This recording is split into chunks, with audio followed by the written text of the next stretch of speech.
يا أيها الذين آمنوا اتقوا الله وقولوا قولا سديدا يصلح لكم أعمالكم ويغفر لكم ذنوبكم ومن يطع الله ورسوله فقد فاز فوزا عظيما. وقال النبي صلى الله عليه وسلم كل أمتي يدخل الجنة إلا من أبى قيل ومن يأبى يا رسول الله قال من أطاعني دخل الجنة ومن عصاني فقد أبى atau kata Rasulullah Sallallahu Alaihi Wasallam. Hadirin sidang Jumat yang dimuliakan oleh Allah Subhanahu Wa Taala. Lagi dan lagi kita sebagai Allah Subhanahu Wa Taala, kita bersyukur kepada Allah Subhanahu Wa Taala. Siang yang berbahagia ini kita masih diberi kesehatan, masih dipanjangkan umur, serta masih diberikan nikmat yang besar, nikmat iman dan Islam. Salawat dan salam tidak lupa kita sanjungkan kehadiran junjungan alam roh Nabi besar Muhammad Sallallahu Alaihi Wasallam, baik kepada keluarga beliau dan kepada seluruh sahabat Nabi, dan juga kita berselawat kepada seluruh umat Islam yang setia kepada Islam sampai hari kiamat nanti. Melalui pribadi khotib berwasiat terutama kepada khotib pribadi dan umumnya kepada jamaah sekalian, marilah di dalam mengisi sisa-sisa umur yang Allah berikan kepada diri kita saat ini dengan niat menjalankan segala yang diperintahkan oleh Allah Subhanahu Wa Taala dan menjauhi segala yang dilarang oleh Allah Subhanahu Wa Taala. Mudah-mudahan dengan bekal takwa ini kita mendapatkan kemuliaan di sisi Allah Subhanahu Wa Taala, baik di dunia yang sementara ini maupun di akhirat yang kekal abadi. Adapun judul khutbah yang sangat singkat ini, 3 tujuan daripada orang menunaikan ibadah haji. Yang pertama, tujuan orang menunaikan ibadah haji adalah untuk melihat pengorbanan keluarga Nabi Ibrahim alaihissalam. Kemudian yang kedua, tujuan daripada haji untuk melihat pengorbanan apa yang dibuat oleh Nabi kita Muhammad Sallallahu Alaihi Wasallam bersama sahabat di kota Madinah. Dan yang ketiga, tujuan haji ini adalah untuk melihat apa yang dibuat oleh Nabi kita Muhammad Sallallahu Alaihi Wasallam ketika Nabi menunaikan ibadah haji, yang mana dikenal Nabi ini hajinya 1 kali, dan itu yang terakhir dengan nama Hajjatul Wada. Jadi hadirin sidang iman yang dimuliakan oleh Allah Subhanahu Wa Taala, kita akan melihat bagaimana pengorbanan keluarga Ibrahim alaihissalam. Nabi Ibrahim alaihissalam ini dapat julukan adalah Khalilullah, teman Allah Subhanahu Wa Taala. Dan Nabi Ibrahim ini dapat julukan bapaknya tauhid.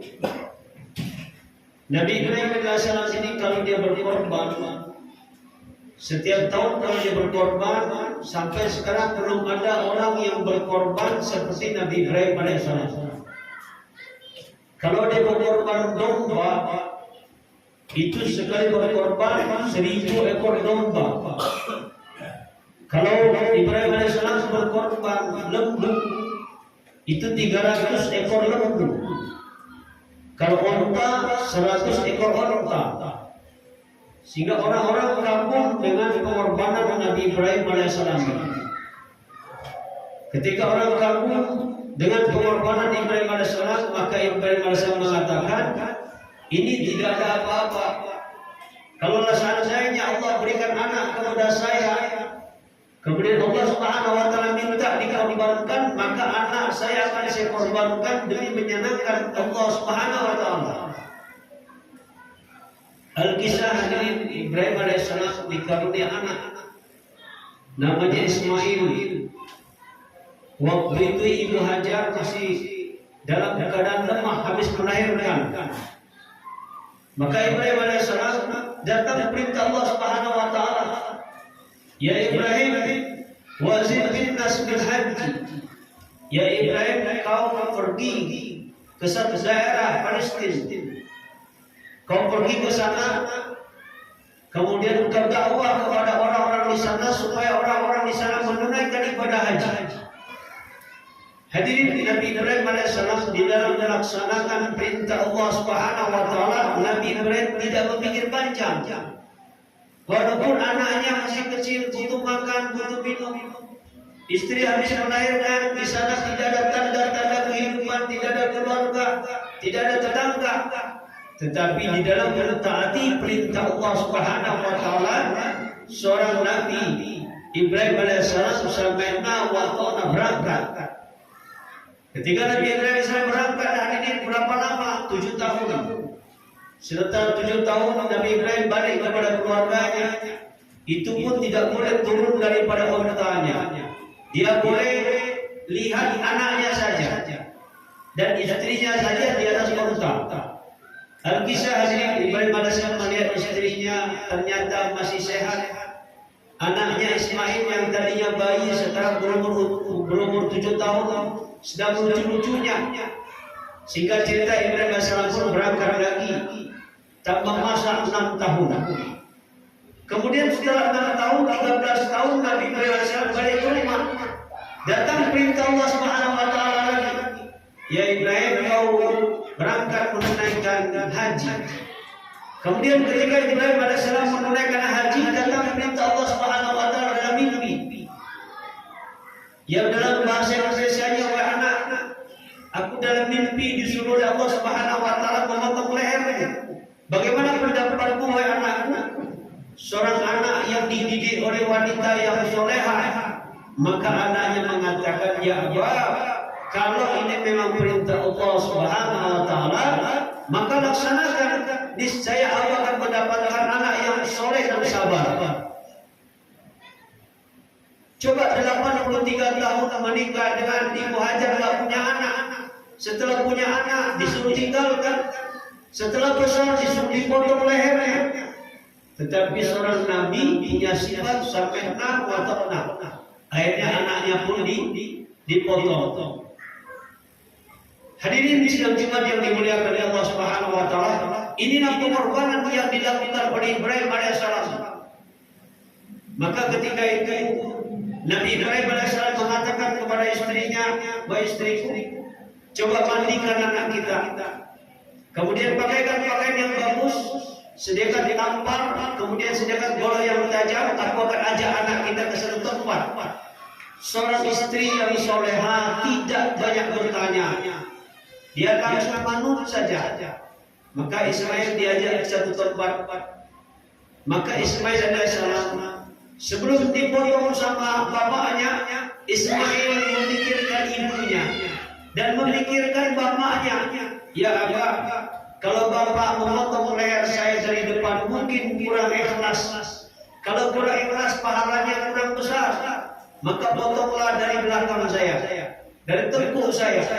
Kemudian nanti kalau baju bersimbah dengan darah, kemudian kena baju saya ini, jangan diperlihatkan kepada ummi saya. Nanti disembunyikan saja. Coba bayangkan Pak, seorang anak pada dirinya akan dikorbankan, tetapi dia memikirkan bapaknya dan memikirkan ibunya. Maka ketika Ibrahim alaihissalam menempelkan daripada pisaunya kepada anaknya, membaca takbir, Allahu Akbar, Allahu Akbar, Allahu Akbar. Ternyata tidak mempan. Maka Ibrahim alaihissalam memotongkanlah goloknya ini ke batu yang di dekat kaki Ismail alaihissalam. Ternyata terbelah dua. Maka diulang lagi. Ketika diulang lagi, maka seluruh malaikat serentak mengatakan, La ilaha illallah wallahu akbar. Seluruh malaikat sujud kepada Allah Subhanahu wa taala. Sehingga Nabi katakan, pengorbanan Ibrahim menyembelih daripada anaknya itu bila ditimbang dengan ibadah seluruh malaikat semenjak malaikat diciptakan sampai hari kiamat, maka pengorbanan Ibrahim memotong anaknya lebih berat timbangannya. Kemudian yang ke-20 tidak mempan. Akhirnya diulang ketiga kali. Ketiga kali diulang, maka ucapan yang diucapkan oleh Ismail dan Ibrahim alaihissalam, Allahu Akbar walillahil hamd. Maka Allah Subhanahu wa taala ganti Ismail dengan domba, yakni dombanya si Habil, cucunya Nabi Adam alaihissalam. Yakni si Habil ini waktu itu dia berkorban, kemudian Allah Subhanahu wa taala terima korbannya dan Allah ganti dengan domba. Maka domba inilah digantikan kepada Ismail alaihissalam. Jadi hadirin sidang Jumat yang dimuliakan oleh Allah Subhanahu wa taala, inilah kisah yang mesti kita ambil pelajaran.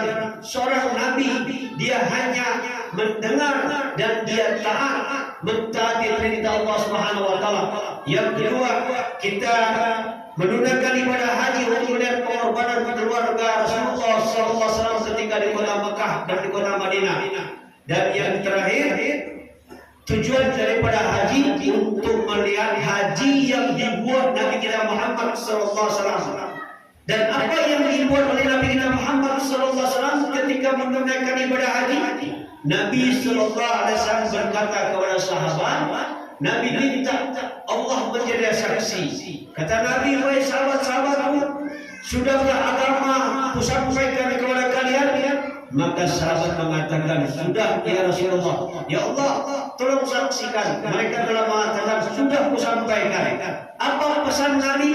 Pesan Nabi, siapa yang hari ini tidak datang waktu menunaikan ibadah haji, maka kalian yang datang ini kurang lebih 124.000 sahabat sampaikan agama yang telah kuajarkan kepada kalian kepada seluruh manusia yang tidak hadir waktu menunaikan ibadah haji, namanya hajatul wada.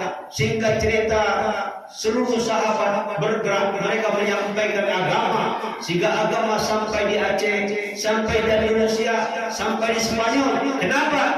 Karena ada sahabat yang mengorbankan hartanya, mengorbankan dirinya untuk menyampaikan ini agamanya Allah Subhanahu wa taala. Jadi agama datang ke Indonesia bukan dibawa oleh angin, bukan dibawa oleh burung, tetapi dibawa oleh manusia yang rela harta mereka, yang rela istri mereka menjadi janda, anak mereka menjadi yatim. Inilah tujuan daripada haji yang hari ini jarang kita bahas. Ketika saya tinggal di Madinah dahulu, saya menunaikan haji bersama ulama orang Riyadh. Maka ketika kita berangkat dari kota Madinah naik sedan Enterprise, kemudian ulama Madinah ini menjelaskan, Urban, kalau kamu pulang ke Indonesia nanti, engkau ceritakan tujuan daripada haji, karena jarang sekali tujuan daripada haji ini dibahas sama ustaz-ustaz. Jadi semoga khutbah yang singkat ini dapat memberikan manfaat kepada diri kita, sehingga kalau kita berangkat haji, janganlah kita selfie, foto-foto, takutnya pahala kita habis. Kita bangga hari ini kalau kita menunaikan haji, foto sak dunia tahu semua apa. Kita takutkan amal kita tidak diterima oleh Allah Subhanahu wa taala. Sementara kalau dia sudah menunaikan ibadah haji, maka dia punya kewajiban menyampaikan amanah daripada Rasulullah sallallahu alaihi wasallam, berliani wal ayat, sampaikan walaupun satu ayat. Alhamdulillah, saya satu pun foto tidak ada. Kenapa? Takut kalau foto kita diperlihatkan kepada orang, oh ternyata bapak sudah haji ya, tahun berapa Pak? Oh bangga pula Pak kita cerita haji, sementara tujuan haji tidak kita tunaikan. Barakallahu wa lakum bil Qur'anil azim. Wa nabiyyu min al-ayati wa taqabbal